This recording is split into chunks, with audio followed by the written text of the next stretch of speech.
Welcome to the Del Walmsley Radio Show. Del challenges the status quo, questions everything, and empowers you to return to your core beliefs to make your life better. If you're ready to hear the truth and get your roadmap to the lifestyle you really want, the next hour will change your life. And now, your host, self-made millionaire, national award-winning investor of the year, CEO and founder of Lifestyles Unlimited, Del Walmsley. Welcome to the Del Walmsley Radio Show, where the hype ends and the help begins. With me here today on Tell Del Tuesday is Ken Kasoji. I told you, Ken, I would have a hard time with that one. But he's here with us today from Scottsdale, Arizona, to share his story. Welcome, Ken. Thanks for having me on. Let's talk about how you found out about us. You've got a unique story that you got involved with us and then made some decisions to move, change locations out of California. So it's ought to be an interesting story. Let's start back when you were in California and how you found out about us. Yeah, so a good friend of mine I've known for 20 years has been a Lifestyles member for, 5 years, probably maybe even more. And he was knew I was interested in real estate and trying to find the path in real estate. Basically, I tried looked at being an agent, maybe flipping homes, things like that, and said that didn't really seem like a great idea. And he said, hey, you should look into this Lifestyles and then Unlimited. And he started showing me some, cash-on-cash distribution checks that he was getting and some refi checks, et cetera. And, that certainly got my interest. They were pretty big numbers. So, signed up as a PIG member. And then I started off doing some single-family stuff and rehab those remotely, and then wound up selling those, and then started looking at the multifamily. And once I got into the multifamily, I was in Southern California, and decided it'd be easier for me, not a requirement, but easier for me to just move to the state where I was trying to do the deals.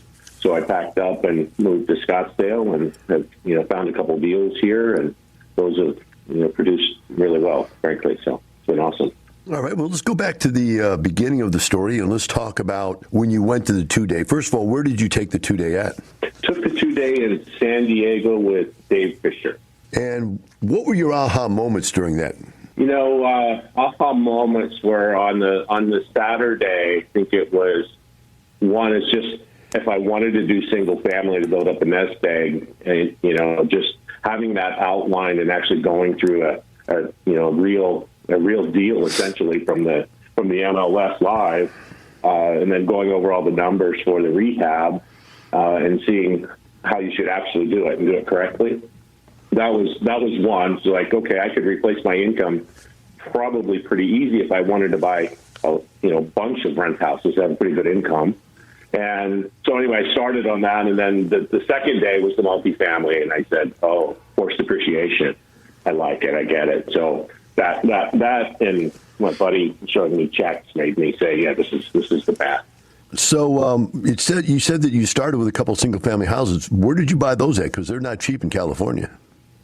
No. So, as I mentioned, I became an agent and was thinking, well, maybe I'll, everyone in California seems to be flipping homes. So I looked at that, and as soon as you realize that, wait a second, these are like $800,000 houses you have to pay for, and then you have to renovate them and hope that you get the money. I said, no, that's not going to work. So once I got into Lifestyles, I bought the first places in Dallas and in the DFW area. And then I bought eventually a place in San Antonio as well. Live where you want, buy where you should.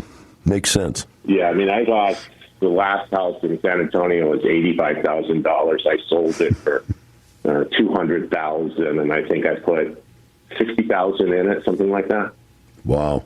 I think I went in with $14,000, and after the refi, I had, $5,000 in it. It's amazing numbers. And you did how many houses before you decided to change over? So I just did. I did three, actually 2 houses and a duplex.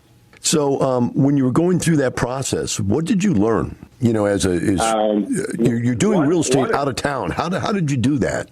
Well, the Lifestyles network of contractors and things like that you can go to, the resources. That was the number one thing. Like, how do I find these people to do the rehab projects? So that certainly really helped. And then finding the agents, and deals were being, sent to me as well through Lifestyles agents as well. So there's a ton of deal flow on single families. And then you pull the trigger. You buy one, and you go through the process, and all the tools that Lifestyles gave me, the spreadsheets to do the analysis, etc. And they were spot on. So that I couldn't have done it, I don't think, without that. At least not made as much money. I did pretty well on these three places. I hear your story. I created the program. I know it's there, but even when I hear it back from someone, it still blows my mind that we can take someone far away from California and buy them stuff, help them buy it, because we're not buying it, you're buying it. We're just helping you through the process. And it works out for some good profit, so that's always interesting. You decided to go over to multifamily. Let's talk about that for a second. What enticed you to move over to multifamily from single family? So, I mean, your mantra really is retire in 5 years or less. And of course, Dave Fisher was my teacher at the 2-day. So, he's doing the 2-year plan. And I said, well, I'm not going to replace my income, which is, your definition of retirement is to basically replace your income, right? And so I said, I can't do it in single families. I would have to have way too many single families. And I think, I did it to prove that I could do it, and do it remotely if necessary. And then, for me to when I first started and was trying to get into the training program, you said, hey, this isn't a get-rich-quick scheme, but it is a get-rich plan, I think was kind of how you phrased it. And I saw that the only way I was going to get where I wanted to be was to do multifamily and invest passively or become a, syndicator. So the houses were just test a concept then, huh? Yeah, for the most part. Now, I'm going to take you back, because I saw this part of your story embedded in your story, and I wanted to go to it because it's interesting to me. Am I remembering this right, you had bought some piece of commercial real estate at some point? So I have been, at one point I was in high-tech sales. I still am in the high-tech industry in Silicon Valley, and then ultimately I got tired of that and followed my father's footsteps into a chocolate business. I created a chocolate brand and went to Paris and studied how to make chocolates and came back and started a brand in Northern California and was hoping someday that would grow bigger. So I was following the model. The problem I had was the model wouldn't get me to where I wanted to go. It became a lifestyle business and not meaning that 24/7 business that I ran myself. And so I had a small commercial building there. After quite a long time, I was finally able to sell it for, unfortunately, what I paid for it. But I had tenants that paid down the note basically considerably over the years. So I eventually started leasing it out. Now, that's interesting to me. Is this a single-use building you had? Single-use building in a historic town. It's amazing because to me in California, to have someone say that real estate went down in value in California, it's just so hard for me to wrap my arms around. But it's the single-useness that tied it up, or what? Yeah, it was just, it was an historic town, and it just was not getting the growth that people thought. The town kind of worked to dissuade growth in the area. I got you. And there were some big owners of most of the other properties, unbeknownst to me. A couple people owned the majority of the other buildings. And they kind of did things to oddly enough, to go against their own investment needs. I understand that. We're going to have to take a break right now. We'll be right back with Ken Casodi and the Walmsley Radio Show. Now more intel to build a better lifestyle from Del Walmsley. I would like to try to sort this out a little bit and show you how deep and how pervasive this system in your life is. How the world is taking you apart at the seams, piece by piece by piece. Now, it's worse in some cases than it is in others, and some of us are better at controlling it than others. But it's going on for all of us, including myself. This is the kind of lifestyle we live. You, on the other hand, have to go to work. That's why your listenership hour is cut down to 10 minutes or 15 minutes at the most, because you're catching this show as a break in between driving from here to there, from lunch to no lunch, to whatever else it is that is controlling and manipulating your life and not allowing you to just sit down and have this conversation with me for an hour straight, because that's what you really need to do. You need to sit down in some peace and quiet and think through your entire life. Just do it. Find a place and time where you can think it through, write it down, figure it out, and then start on the process of changing it. We'll be right back with the Del Walmsley Radio Show.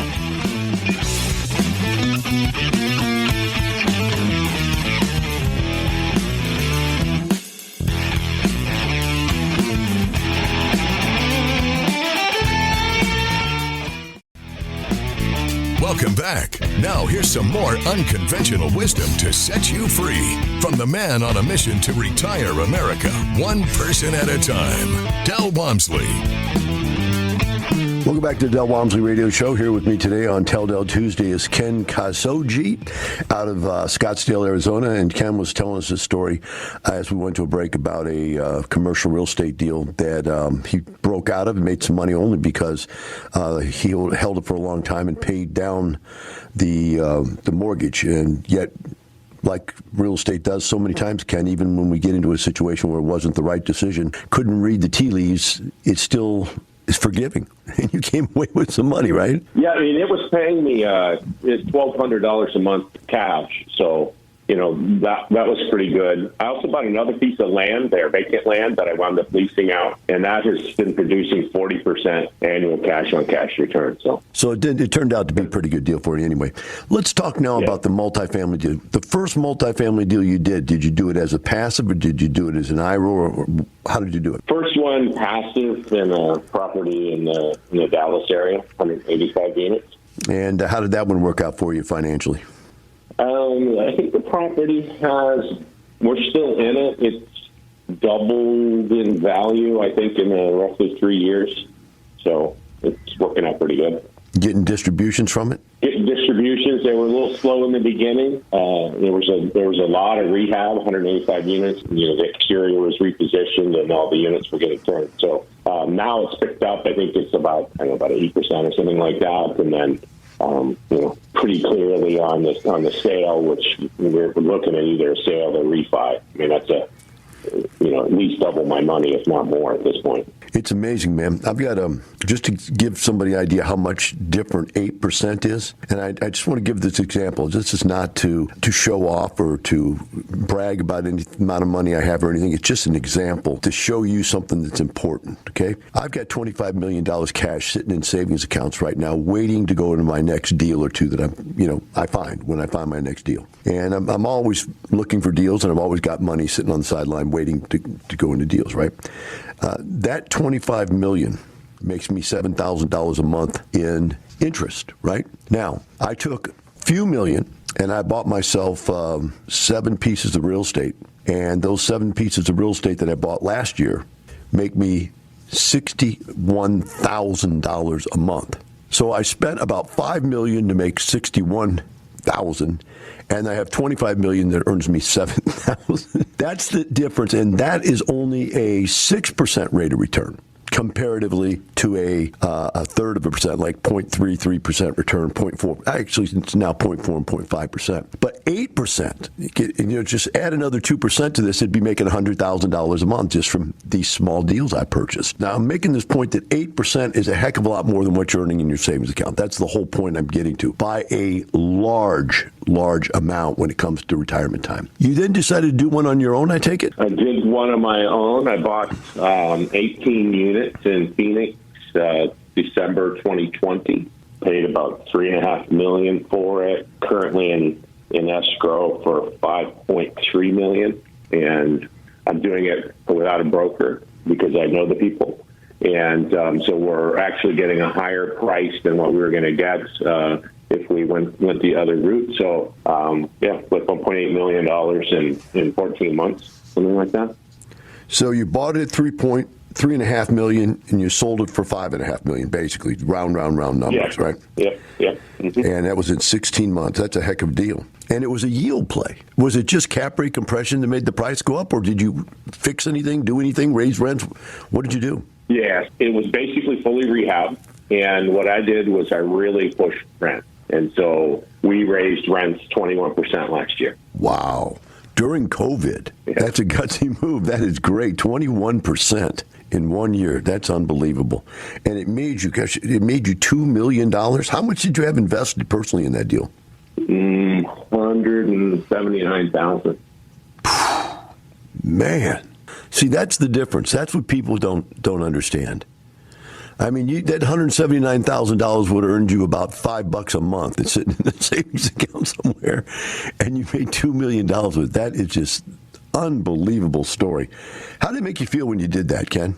Pretty awesome. Let's just say, I signed up to be a lead here, and at the end of 2019, then COVID hit, and I was like, oh my goodness, what am I going to do?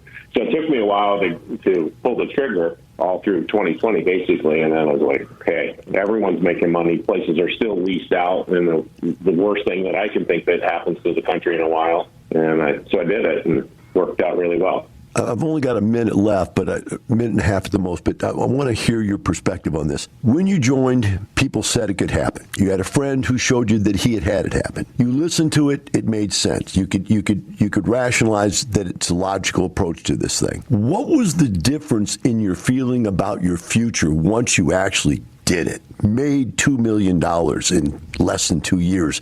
Did that change your perspective of what your life was going to be like the rest of your life? Yeah, in fact, I had another lead at my house yesterday, and we're planning our futures together, and they're much brighter. We had good futures, but they're going to be great futures. I've always said there was the first day that I had $1 million worth of real estate, but had $900,000 in debt. There was the next day when I had $1 million with equity, but I had no cash. The day that I actually made $1 million was big. But for you to actually make $2 million and do it in just the shortest period of time you've been in this group just blows my mind. That's just a great story.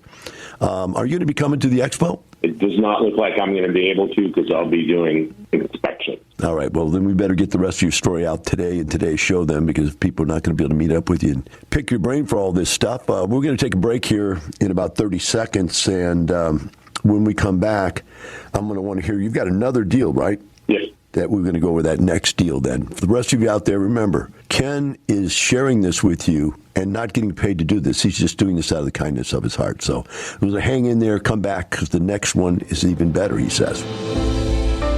It's not just the money, it's the lifestyle. Here's Del Walmsley. You got to be a winner. People who win get everything. People who take second and third get nothing. That's just the way it works. And so you have to realize that in sports and athletics and fitness, give you the kind of self-control, the kind of competitiveness that's necessary to go out in the world and succeed at business. To succeed at finding a spouse and commanding a relationship that's worthwhile. And not just taking some schmuck into your life because that's all you can get, settling for this weak example of a spouse. Many of you know that. When I say that right now, you're going, man, I know. I just took what I could get. But you don't have to. But you have to be aggressive. You have to be a winner. You have to know what winning means. You have to have a goal. You have to go after the goal. And athletics taught me how to be a winner. I got to the level where the next level was national professional bodybuilding, which meant I would have to take a ton of steroids. And I just made the decision. I didn't think that was where I wanted to go with my life. Maybe that decision was made because I thought, I've beaten people that are natural before. They have a better natural physique than I do, but I beat them with a little bit of steroids. Now, years later, I look back and I find out I was wrong. I could have, because I now understand what I didn't understand back then. We'll be right back with Ken and the Del Walmsley Radio Show.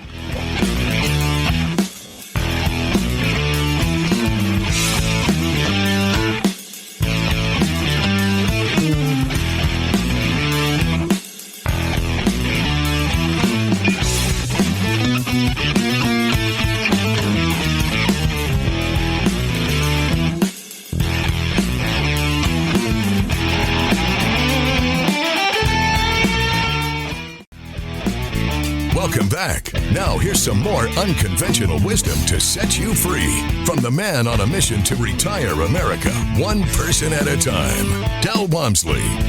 Welcome back to Del Walmsley Radio Show. Here with me today on Tell Del Tuesday is Ken Kasoji out of Scottsdale, Arizona. And as we went to break, he told about an incredible deal where he made $2 million in less than 2 years on about $175,000 worth of investment, which is just phenomenal.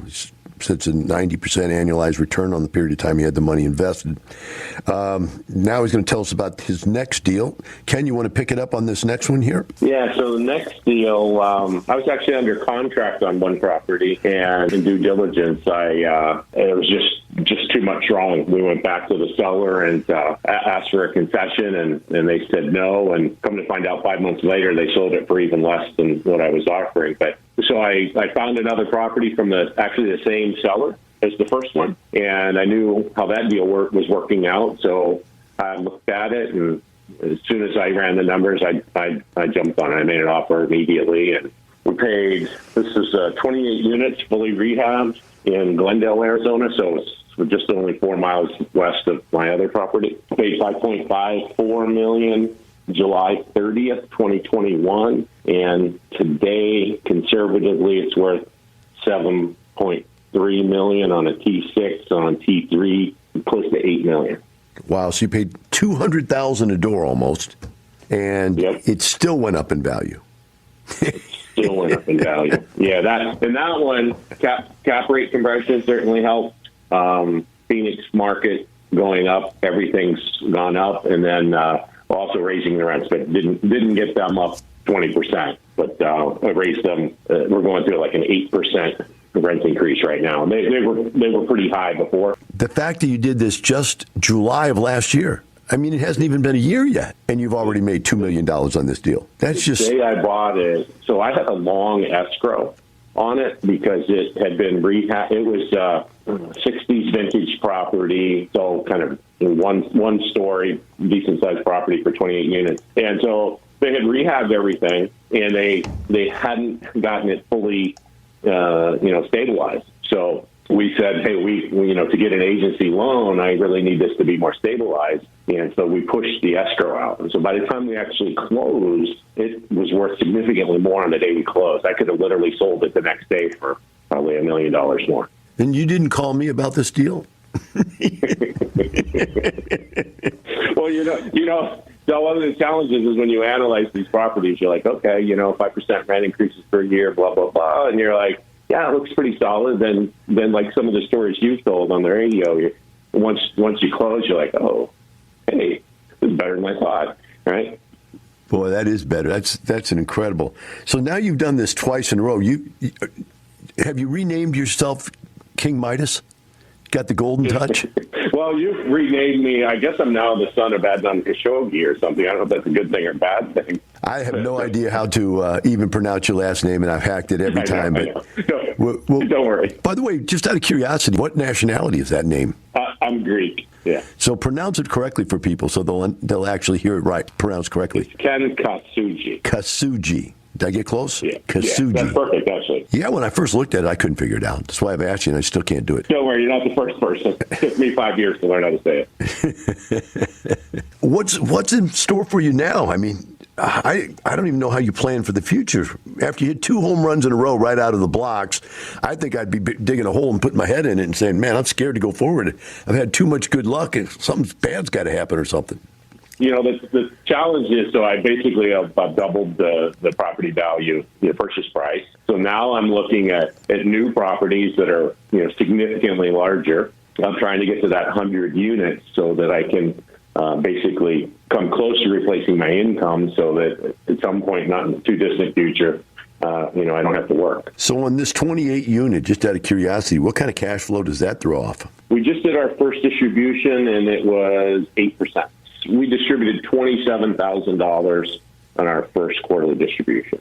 So you were going to have to up that to be able to retire. Yeah. What kind of work are you in? I know that you're still working. Yeah, I sell corporate software, enterprise software to large, like Fortune 500 companies. Can you do that from home, or do you have to go to work? No, basically, I've worked at this position for 6 years, and I've done it from home the entire time. My office is in my home. Has this changed your perspective of how you work or how you feel about your work now that you know that you have this ability to create income and wealth on the side?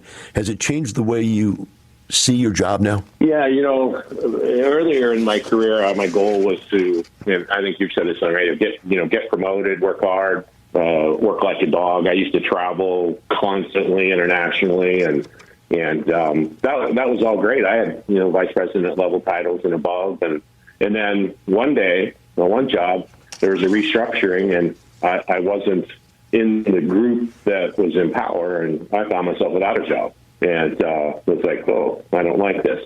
So if I had found you back then, I wouldn't be working. I can say that for sure. But I'm happy to have found you. And now, my role is a step down from what I've had in the past. And it's fine. I get paid really well. And now I certainly have enough money to retire. And at some point, I'm going to, walk away. And whether that's a year from now or 2 years from now, who knows? But I'm trying to double my net worth like at least every 2 years. So I've been able to do that. And so that's the plan. And then become the new Dave Fisher or something. I don't know.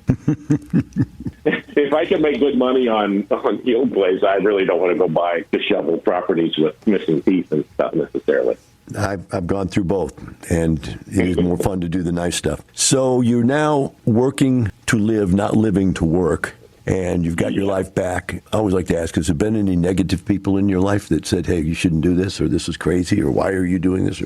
So I haven't had anyone say that per se, but I have tried, I'm pretty vocal about the program and tried to bring some people in. I've had a couple people, two of them, the two people that are now leads. One is an aspiring lead and another is a lead, looking for the second deal or closing the second deal. And I've tried to bring people that I've known, like, from high school that I know really could use the lifestyle improvement, and they actually have the money to be able to get started. They're just no interest. And I talked to one and said, hey, did you sign up? And he said, yeah, I signed up. And I'm like, so are you in a deal? Nah, COVID and this and that. I'm like, well, you're going to be broke then. So you need to join the program and work it. And any future you want is available to you through this program. It's amazing. I don't know what else to say. By the way, does your employer know that you own an apartment complex? They might now.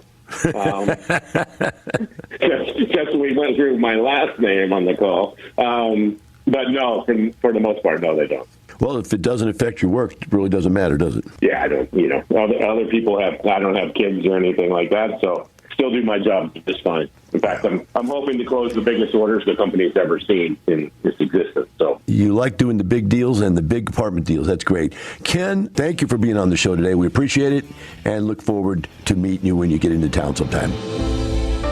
Del Walmsley on how to live the lifestyle. Most Americans live a life of quiet desperation in a dependent lifestyle, dependent on first your parents, then dependent on your teachers, then dependent on your boss, employees, and then ultimately dependent on the government for your retirement package, your Social Security, and so forth. And that you never really break out of that dependency. You never really have control of your life. And so you end up living your entire life really is like a gerbil on a wheel. Life of quiet desperation. You really never get to where you want to be. First choice is to try to mature, to grow up, and to get away from being dependent is to become independent, in which case you have control of your own financial situation, both your cash flow and your asset base, and you need to do that. Now, the problem with most people is they can't do something like that in large chunks because they don't have enough money. So you start out like I did. You buy one rent house. This is the key. You got to start. How do you eat an elephant? One bite at a time. You've got to go buy one rent house. Now you're $500 a month freer than you were before you had that rent house. Buy two. Now you're $1,000 a month freer than what you were. You do it that way until you get up to where you have about $10,000 in income, and then you can quit your job, and then you're totally free, and then you can go out there and buy apartment complexes because you have the time to operate them at that point. If you've got more money when you're starting, then you can just go start with an apartment complex and buy in, and if you don't know how to operate it, take the classes, you learn how to do it, but then you also hire someone else to do it for you that already has the skill set, and you can move quicker than what you could if you don't have very much money. But you've got to start somewhere. That's the bottom line. If you don't ever start, you'll never get there. It's not where you start, It's where you end up that counts. And the ending up part is the last part of this thing. Is at some point you're going to want to be interdependent and not independent. Interdependent means that you own businesses. You don't work in businesses. You own businesses, and other people work in them. You could say you work on businesses, and that would be true. I mean, I work on my businesses to some degree, but mostly on them and never in them. If you own an apartment complex, you don't need to go to the apartment complex. My wife goes to the apartment complex. I don't. She's teaching her daughter to get into business, so she's spending time there more out of love than anything else. The property's in pretty good condition. For COVID, 97% occupied. We're rocking over there. But other than that, the other properties, there's no need to go to them. We'll be right back with the Del Walmsley Radio Show.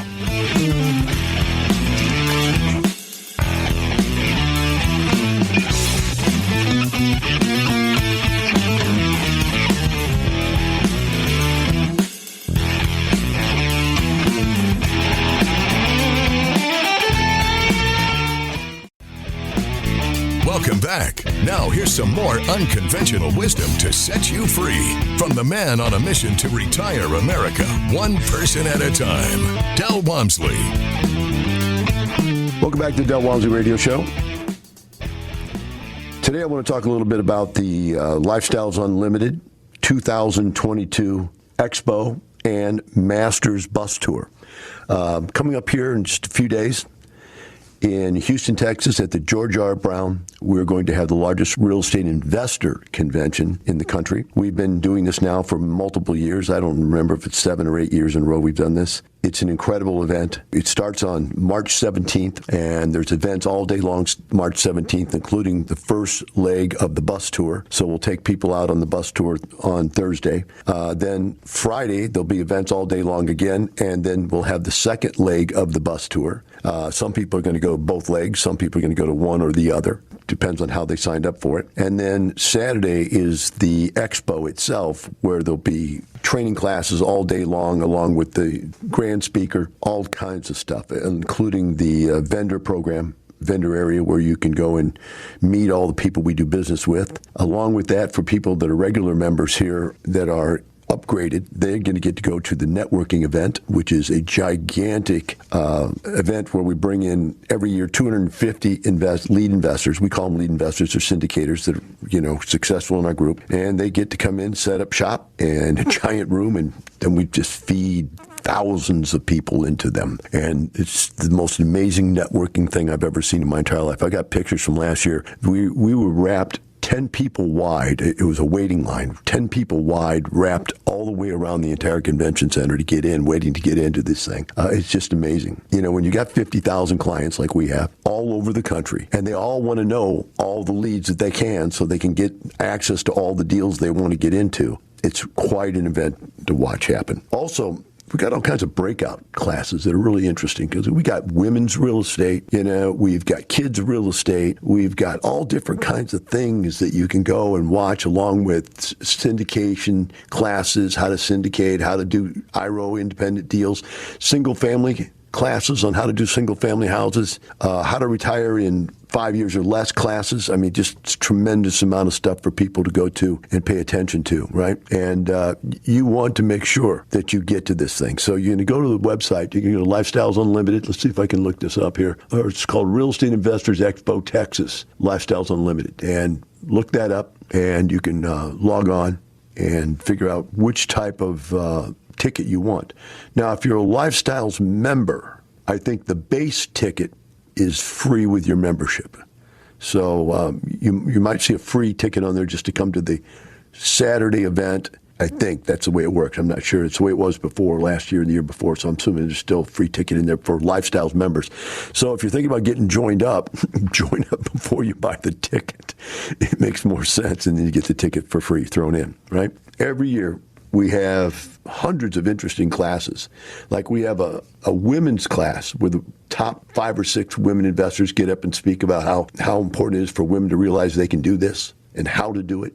We've got classes on passive investors, how you can do this and not even lift a hand on yourself. Other than being educated, you don't have to do anything except invest your money. Pick lead investors you want to get with, put a little money in each of their deals that you like. And like you saw the results of the guy we just brought up here a second ago, Ken, he had some massive results. See how that all works. There'll be food. We're in restaurants. We've got tickets. I think there's still bus tickets available. I don't know for sure. But I think that the hotels, we bought blocks and blocks of hotel rooms. I think we might have bought some more at a hotel that's not right on site there, close by, that you can get into for discounts in these block tickets things. But you got to be there. Now, whether you come for all 3 days or you come for just one. Now, the last day on the 19th, and there's literally a meeting / get-together / party / networking event each night. But on the last night, Saturday, the 19th, there's a giant party. And we take over an entire restaurant. And it has an indoor area and an outdoor area and a band and just the entire big party.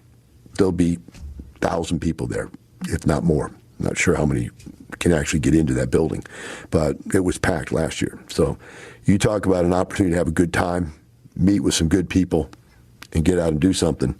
This is going to be that possibility for you. You're going to want to get there and get it done and get involved because, hey, it's only once a year. You miss this, you miss that opportunity to meet thousands, literally thousands of real estate investors that have been successful at this, that have retired between 2 and 5 years and have taken this thing all the way. This is your chance. If you are a skeptical type person, this is the place you need to go. Invest in the airline ticket and a hotel room. Come for one day, if nothing else. This will break your skepticism. You say, well, I've been listening to you on the radio for 30 years. Yeah, and you still have not done anything. You come meet these people live, and it's almost impossible you won't believe. Because every person you come up to will have a story. And most of them are very, very good stories. Some of them are just average stories. But everybody you meet will have a story. And everybody you meet will be friendly and open and willing to tell you what's going on and how it works. That is what's different about Lifestyles Unlimited. Everybody here is open. We're here to spread the wealth of knowledge necessary to spread the wealth to you. And if you come, you will be satisfied 100%. Now more intel from the files of Del Walmsley. Focus on commitment to the project, whatever the project in hand is, getting in shape. Commit yourself to getting in shape. Focus on the commitment. Don't focus on getting motivated. Forget the motivational step. You don't need it. Commit to the results. As we work through the rest of this stuff, you'll see that commitment to the results is what's going to get you there. Because number 2, I think, is an important tie-in with number 1 is, that is seek knowledge, not results. Now, what I found is that if you try to just get out there and do something, I told you this story 10, 20 times about me going out there and rebuilding this train layout 3 different times before I finally went to an expert, to a pro, and got all my questions answered, because I kept getting into it and running into something, a design flaw that was designed into the very plan. So you'd get to that design flaw, when you run up against it, you could go no further. You had to take it all apart and start over again. I did that 2 or 3 times. Finally, I realized what I need to do is I need to totally envision the entire project. Have a great day. We'll see you tomorrow. The information and opinions you hear on the Del Walmsley radio show are those of the host, Del Walmsley, his guests, and his callers, and do not necessarily reflect the opinions of this station, its affiliates, its management, or advertisers. The Del Walmsley show is for entertainment purposes only. Please consult a professional regarding your personal investment needs. Nothing presented on the Del Walmsley show constitutes an endorsement, recommendation, offer, or solicitation to buy or sell any product or security.